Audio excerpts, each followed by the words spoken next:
তো hey guys, কেমন আছো তোমরা? আশা করছি ভালো আছো, কিন্তু আমি মোটে ভালো নেই। কে আছে দেখো, হাই করে দাও,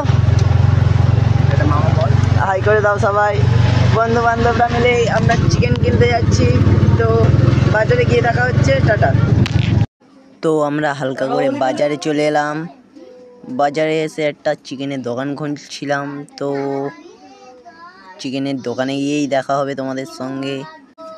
তো হালকা করে দাদাকে বললাম মুরগি বের করো, আমরা মুরগি চয়েস করে নেব। কিন্তু কষ্টের বিষয়, দোকানদার বলল আমি নিজেই চয়েস করে নেব, তোকে চয়েস করতে হবে না।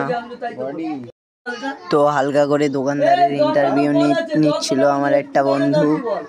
তো ইন্টারভিউতে দোকানদার করলো পাস, তো আমরা ওই জন্যই নিলাম দোকানদারের কাছ থেকে চিকেন। তারপরে হালকা করে দোকানদার আমাদের বলে দিল তোদের নেওয়ার হয়নি, না হলে হালকা করে সাইড কাট দোকান থেকে। ভাই তো ইন্টারভিউ নিয়েই যাচ্ছে, দোকানদার খুব রেগে যাচ্ছে। তো আজকের ভিডিও এতটাই ছিল, টাটা।